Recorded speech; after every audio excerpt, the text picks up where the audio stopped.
Thank you for listening to the Determined Mom Show. We appreciate you, and we would love for you to leave us a review on Apple Podcasts. This will help us reach as many other moms as we can. Don't forget to download your 10 things you should be doing to get more clients from Google Search Guide at rebrand.ly/Google 10.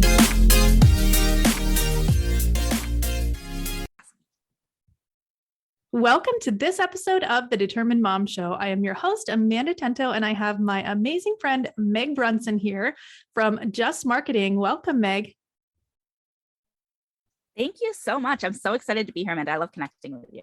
Yes, I love connecting with you. We actually spent a lot of our time talking about things outside of this podcast before we started recording. So I'm glad that we finally were able to wrap that up and hit record because we always have so much to talk about. So very excited for you to be here. That's what happens. I feel like when you're a mompreneur, you connect with another mompreneur, you finally have the ability to talk about grown-up things. Yes, exactly. So I'm really excited to have you here. Why don't you tell us a little bit about you for anybody that doesn't know you, the Just Marketing podcast, Just Marketing, and everything about your business? Sure. So I am a mom to 4 incredible kiddos. I'm a former Facebook employee, and I'm a criminal justice major in college. Those are like 3 facts about me. And you may be wondering, like, why are all of those things relevant and how do all of those things come together? Justice has always been one of those like baseline values I've held. And like growing up, going to college, I thought that I was going to follow that criminal justice path. That was what I was meant to do. But life happens. I had a few kids. I worked at Facebook. I got really interested and involved in marketing. And my kids are an incredible, diverse group of kiddos. So my oldest kiddo is Black from a previous relationship. And my second oldest kiddo is TQ. IA plus, falls within that spectrum. So I have a lot of experience, real life experience, despite being a white, cisgender, hetero female, seeing transphobia, seeing racism firsthand and how that harms and impacts people. So I taken that like core value of justice, my expertise in marketing, and then my desire to make our world a more inclusive and accessible space. And I've just smushed it all together. And that's where Just Marketing came from. So Just Marketing is marketing that prioritizes people over profits, that prioritizes inclusivity and accessibility, that really pushes to examine everything from an equity-centered lens, so that as marketers, as we're amplifying our voices, and our messages and our businesses, we're doing so in a way that is changing the world for a better, taking baby steps, change the world for the better, to make it more inclusive and accessible. And that's where Just Marketing was born. That's awesome. I love that you're combining all of the things that you're passionate about, like obviously your kids and social justice and just your witnessing of everything and your passion for making everything better. I love that you're combining all of that with marketing. Who would have known that's even a thing? That's even a possibility. I love it. I finally feel like true excitement and alignment in what I'm doing. You know what I mean? Like I know that I've found my niche. Everyone talks about niches. Like I found it. I feel like I'm there, and it's very exciting. Yeah. I always love when I look at your website or get your emails or whatever, your signature is it's just very like succinct. It's very, this is what I'm doing. This is what I'm about. And I just love that. I absolutely love that. Thank you. Yeah, definitely. So I know today we're going to talk about 5 steps that our audience can use to increase their social reach. So I am also curious about this. So I'm really excited to hear what your steps are. So go ahead and let's talk about it. Sure. So the reason we're talking about increasing reach is because these 5 steps all have to do with accessibility. So by increasing accessibility in the content that we're putting out into the world, that means we're allowing more people to consume our content. And when I'm talking about accessibility in social media, a lot of what we're going to talk about today has to do with people who use assistive technology in order to interact with the digital world. When we think about diversity, I think it's very common to think about race or gender or maybe religion and cultures and things like that, things that are visible. It's easy to look and see diversity, but things you can't see are people who are blind or have vision impairments or are colorblind or are deaf or hard of hearing. Or so there's all of these disabilities, and I don't want to necessarily disabilities, different abilities that people have that we can't necessarily see. And we're unintentionally, by just business as usual, marketing as usual, we're unintentionally leaving a lot of those people out, prohibiting them from seeing and interacting with our content. So I wanted to kind of lay that foundation. That's why these 5 steps, these 5 tips are going to help us increase our reach by making our content more accessible. So the first thing that is becoming more and more common are when people use like stylized, funky text in their social media posts. So if you type something in Facebook, a post or whatever, Facebook automatically creates it in whatever font they use. I don't know what font it is, but it's whatever font they use. Boring. There are people who what is it? Yeah, it's the boring font, I think. No, just kidding. There are ways though to change the font, to change the weight, which means to make it bold, to make it script, to make it look different. And typically that involves copying and pasting from other external sources. I know when I've done it, I would find like somebody else who posted in that funky font and I'd copy and paste. And then it makes your content stand out in the news feed.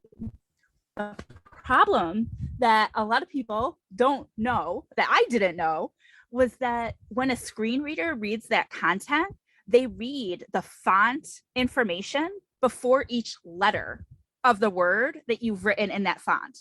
So if you wrote, "Hi, Amanda," in bold, and then it said the rest, it would be like Times New Roman font H, Times New Roman font I, Times New Roman font A, Times New Roman font. Oh my goodness. It's so overwhelming. Like, it's awful. They would almost need to be writing it down in order to be able to understand what it says. If you've ever heard a screen reader, even, they sound very robotic. So sometimes it's hard to even follow along with what they're saying. And I have an example of it that I have on the website so that you can go and actually listen to what it sounds like. It's awful. Wow. And I often, and like I said, I see people doing this all the time. The recommendation is just don't do it. Just don't use those funky fonts. Just type into the social media platform the way it's meant to be used. And that will allow more people to be able to consume your content. Because if you're using an assistive technology, you're just going to skip over it and the message is lost. Wow. That's a great one. That would be enough for a whole podcast. I can't wait to hear the other 4 points. So yeah, I know I have to keep it succinct because I have done a whole podcast on each of these things. Yeah. The second one I want to talk about is camel case. Camel case is the practice of capitalizing, and sorry, I'm talking with my hands if you're watching on video, but camel case is the process of capitalizing the first letter of each word when you're smushing words together, like in a hashtag or a username or a URL. Now, visually, this is going to be hard to visualize, but if you close your eyes or whatever and think about this hashtag, it's hashtag WHOREMBERS.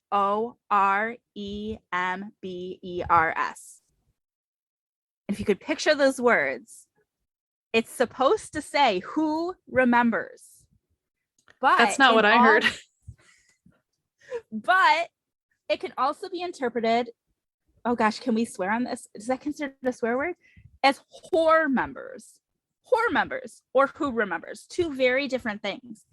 Another really common example that I love is Susan Boyle. Do you remember Susan Boyle? She was like an opera singer from Britain's Got Talent, I think.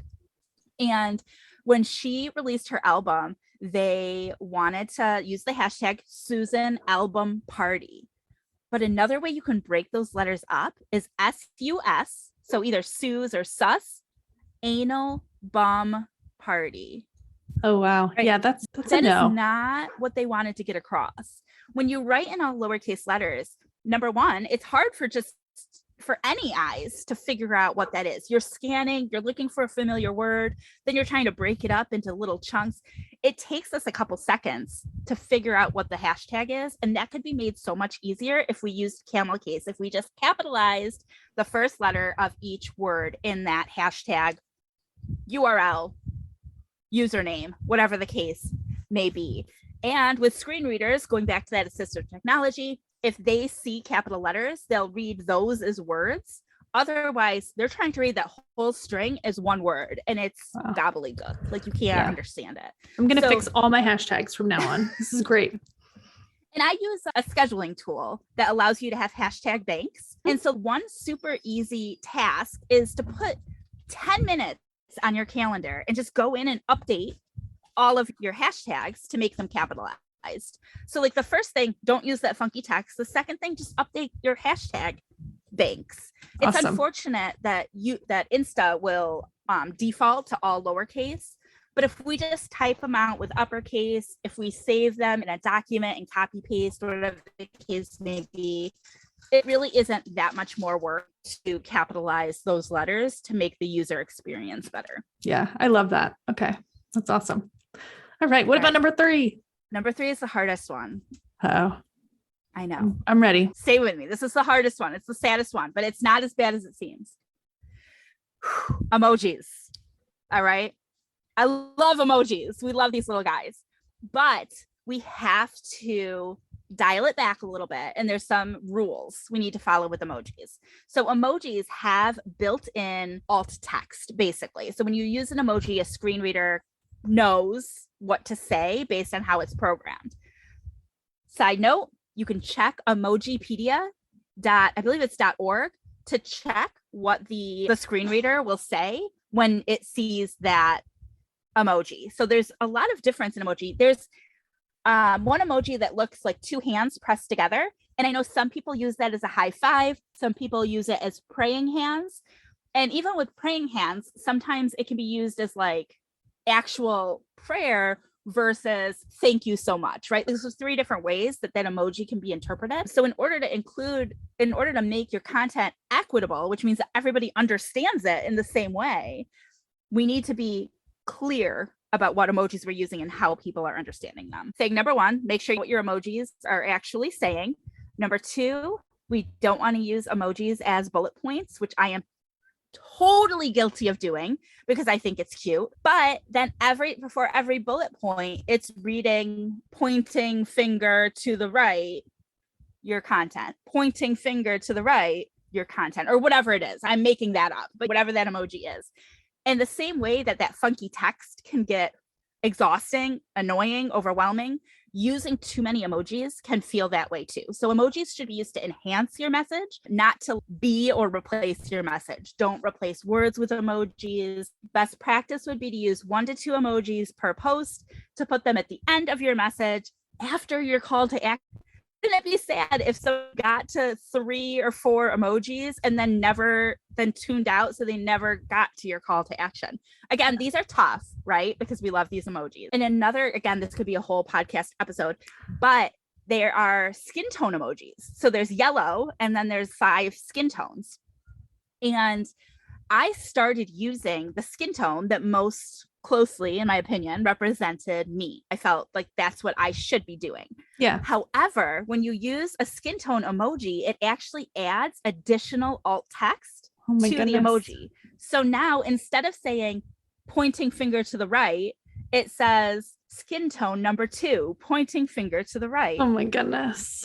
And so suddenly it's like using the yellow emoji can actually be more accessible because there's less feedback that assistive technology is delivering to the people. So I could go on and on forever about emojis, but there are just a handful of things to keep in mind with how we handle emojis. And I feel like at this point, you might want to go listen to that emoji episode because there are more things. You make the decisions that are best for you. I should have said this in the beginning too, right? Like, doing any of these things doesn't make you a bad person. Like, you don't know what you don't know, and you don't have to change everything all at once. change one thing, get comfortable, return, change another thing. I don't want this list to be overwhelming. No, that's great advice. I love that. Number 4, scooting right along, is alt text. I think people are starting to be familiar with what alt text, alternative text means. Basically, it's copy text that you use to describe an image or a GIF. And it is oftentimes it's embedded into the image so that you don't see it unless the image doesn't load. So if the image doesn't load, the text will show instead. And if you're using assistive technology, that text is what that technology reads. The problem is that the text that is auto-populated is often insufficient. So I posted a picture of me with my 2 kids, and it said, maybe 2 people are standing. That doesn't sufficiently describe. So you need to describe that image for what's contextually important. So in that example, the way I typed my alt text, I drew attention not only to the fact that I was with my oldest 2 kids, but I talk about what my shirt says and what my kiddo's shirt says, because that was relevant for the purpose of the post. Yeah. If the post was about something else, you wouldn't have to talk about those things. Make sure you have alt text with all of your content. It's going to benefit people using assistive technology, and also people like me who travel full time and have slow internet and the images don't always load. Yeah. So you want to make sure those are accurate. Awesome. I love it. All right. One more. You ready? I'm ready. We're going to talk about color contrast. This is relevant for people who have any sort of vision impairments or blindness or color blindness, or even people who prefer to use the internet in grayscale, which I didn't realize was a super popular thing, but grayscale reduces some of the strain on the eyes. So if you're dealing with like internet eye pain, that could help. So for these people, color contrast is important, because if the colors are too similar, when it's in grayscale or when they have different vision abilities, they're not able to differentiate the difference in color. So for this example, I'm specifically talking about text on a background. So the background color and the color of the text, there has to be enough contrast in order for it to be accessible for people. And there's an actual number.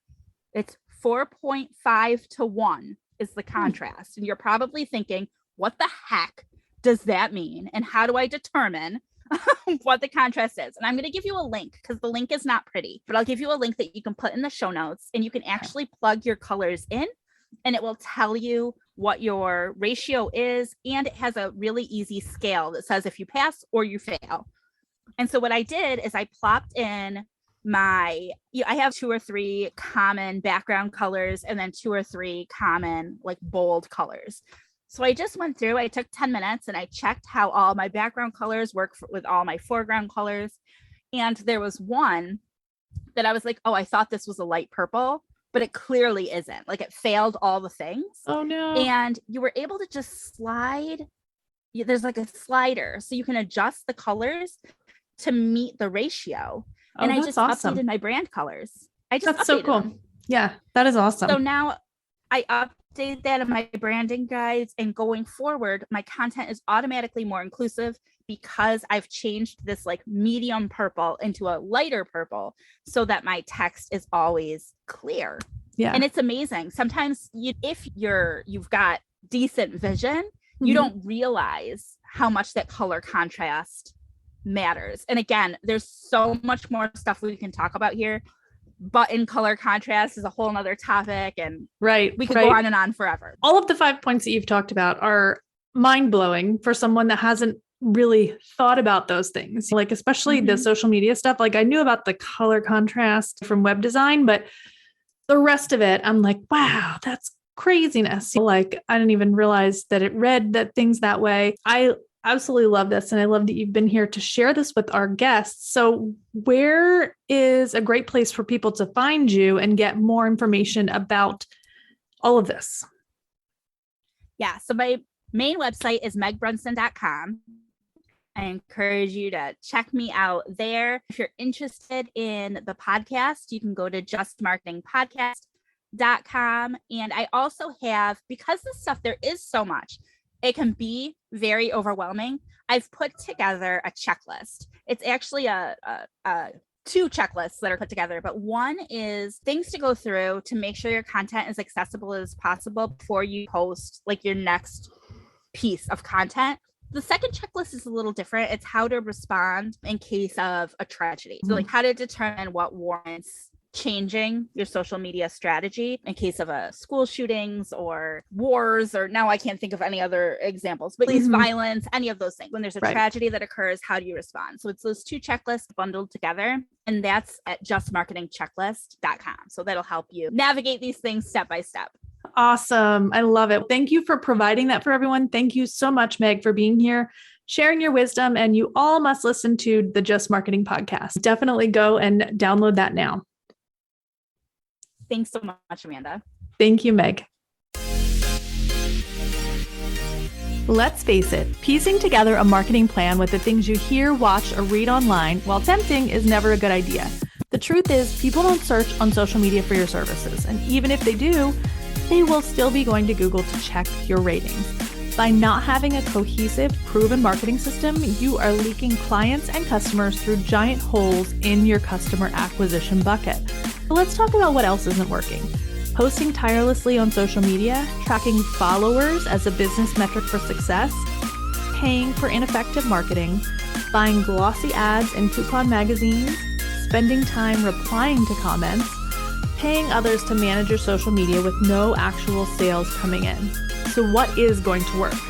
Having a proven marketing system in place will plug every hole in your bucket and allow you to begin to fill up with new customers and to also retain and nurture your current ones. Go to tdm-marketing/6-marketing-musts and download our free guide to 6 marketing musts guaranteed to get you more customers.